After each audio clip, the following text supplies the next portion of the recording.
Assalamualaikum, salam sejahtera untuk kita semua.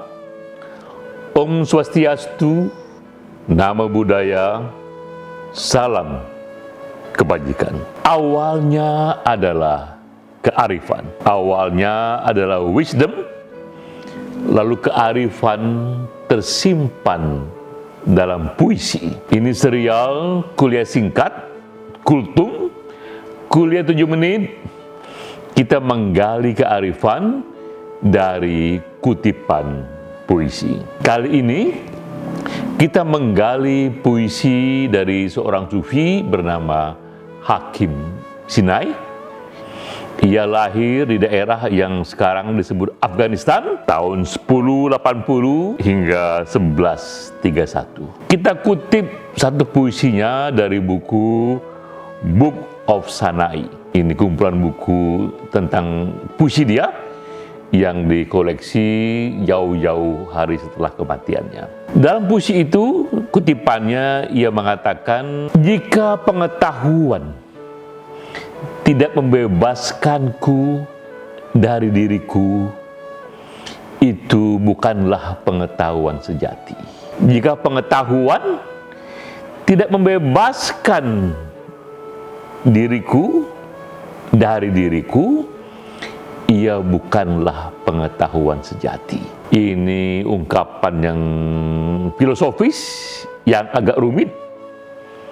Apa kearifan yang kita bisa gali dari kutipan ini? Sebelum kita detail ke sana, kita kisahkan dulu riwayat singkat Hakim Sinai. Di dunia para sufi sering dikenal 3 fondasi utama penyair sufistik. Seringkali ia disebut adalah Jalaluddin Rumi, Fariduddin Attar, dan Hakim Sinai. Rumi datang belakangan. Rumi yang ikut mempopulerkan mereka, karena Rumi yang mengatakan bahwa 2 inspirator saya adalah di sebelah kiri itu Fariduddin Attar, di sebelah kanan itu Hakim Sinai. Mereka yang menyukai Rumi akibatnya juga menggali siapakah itu Fariduddin Attar dan bagaimana dengan Hakim Sinai. Tak banyak yang orang tahu tentang Hakim Sinai, tapi yang orang bisa konstruksikan, ayahnya seorang guru dan ia sejak muda sekali mencari-cari apakah jalan hidupnya itu. Karena ia membaca banyak sekali dan juga pergaulannya luas sekali. Pernah satu ketika ia ingin menjadi pegawai pemerintah. Ia juga pernah ingin menjadi tentara. Ia pernah ingin menjadi seniman, budayawan. Pun ia pernah juga ingin menjadi seorang ahli hukum. Ia juga banyak bergaul dengan para pemikir yang dikala itu banyak juga para pemikir yang sedang dengan mabuk. Karena mabuk itu mereka sampai pada kesadaran yang berbeda. Hingga satu ketika Hakim Sinai memutuskan ia ingin berkelana. Maka pergilah ia dari wilayah yang sekarang Afghanistan, dia datang ke Irak hingga ke Turki. Ia jumpa banyak sekali orang-orang dan pemikirannya. Ia mendalami, mempelajari, kemudian meninggalkannya kembali aneka kubu-kubu pemikiran, hingga akhirnya ia sampai pada yang ia sebut ada 2 jenis agama. Ini salah satu pemikiran kuat dia yang terus bertahan hingga sekarang. Dia katakan ada 2 jenis agama. Pertama, agama bagi orang-orang kebanyakan. Itu adalah menurut dia satu tradisi yang dihafalkan, satu ritual yang dihafalkan, yang diulang-ulang dari satu generasi ke generasi lainnya.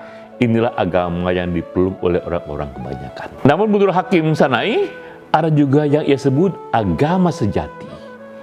Ini acap kali hanya bisa dipeluk, dan yang sampai pada tahap ini hanya sangat sedikit orang saja. Karena menurut Hakim Sinai, agama sejati itu hanya mungkin kita sampai terbang ke sana melalui dua sayap. Pertama sayap yang ia katakan kesadaran cinta. Jadi orang untuk sampai ke sana, kesadarannya harus dulu sampai pada level cinta yang mendalam, rasa kegairahan pada kebajikan yang mendalam, barulah ia bisa sampai terbang ke tahap itu. Namun itu pun tidak cukup. Ia perlu juga sayap kedua yang ia sebut sayap kesadaran sosial. Bahwa siapapun, ia harus dulu memahami sedikit seluk-beluk masyarakatnya sehingga ia tahu di mana sebab musabab dari ketidakadilan itu yang membuat ia dapat mengambil tindakan yang benar. Nah, dua fondasi itulah, dua sayap itulah, rasa cinta dan kesadaran sosial gak mudah membuat orang untuk sampai pada apa yang ia sebut dengan agama sejati itu.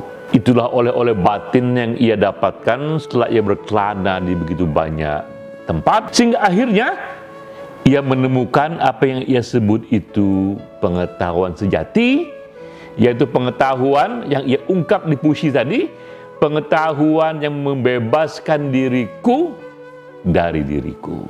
Nah, saat itulah kemudian ia memutuskan bahwa dirinya sudah terbebaskan dari berbagai hal yang selama ini memikatnya, dan ia merasa jalannya adalah jalan seorang sufi. Nah, saat itulah ia mulai fokus dan ia menjadi seorang penyair yang begitu produktif, begitu energik dengan kata-kata renungan yang dalam dan indah. Itu puisinya, bahwa pengetahuan itu hanyalah sejati jika ia membebaskan diriku dari diriku sendiri. Ada kisah lain yang juga mengalami seperti ini. Ini dari tradisi di Jepang yang kita tahu dari novel-novel. Ya. Ini kita sebut tentang kisah Miyamoto Musashi, seorang samurai yang mungkin paling terkenal. Orang juga mengetahui yang membaca Musashi. Di masa mudanya Musashi adalah seorang anak muda yang gelisah bernama Takezo. Ia sudah mempunyai keahlian pedang, keahlian samurai, tapi jalannya adalah jalan kekerasan. Jalannya jalan kegelisahan karena ia marah. Ia mengetahui ayahnya diperlakukan secara tidak adil, semena-mena. Dan samurai di tangan Musashi melukai begitu banyak orang. Energinya yang begitu hebat berlipat dengan teknik pedang yang kuat. Tapi ia justru menjadi musuh dari masyarakat. Sampai satu ketika ia ketemu dengan seorang guru bernama Tokuan, guru Zen. Dan dengan Tokuan tiba-tiba ia tersadarkan. Oleh Tokuan ia dibawa pulang dan disimpan dalam satu ruangan, diberi banyak sekali bacaan, diajak diskusi, semua mengenai karakter. Sehingga akhirnya selama berminggu-minggu Musashi mengurung diri. Ia membaca, ia merenung, dan ia pun menemukan yang disebut oleh Hakim Sanai itu pengetahuan sejati, dan ia berubah. Jalan samurai yang tadinya jalan kegelisahan mengubah Musashi menuju jalan kebajikan. Dan Musashi pun kemudian dikenang di masa-masa dewasa, kematangan dan tuanya, bukan lagi Takezo yang liar itu, tapi seorang yang memegang jalan samurai sebagai jalan sejati karena membawa pada kebajikan. Nah, baik kisah Musashi ataupun Hakim Sanai tadi memberikan kita pengetahuan yang mendalam dan penting. Inilah kearifan yang kita gali dari Hakim Sanai itu. Bahwa pentingnya kita dalam hidup ini mendapatkan pengetahuan sejati. Mendapatkan pengetahuan yang membuat kita membebaskan diri dari batas-batas diri kita yang lama. Bahwa kita terus berubah, bahwa kita terus berevolusi, begitu banyak pengetahuan yang datang, tapi tetap saja hanya ada sedikit saja pengetahuan yang disebut oleh Hakim Sanai, pengetahuan sejati. Pengetahuan yang membuat kita tampil lebih sejati. Sampai jumpa.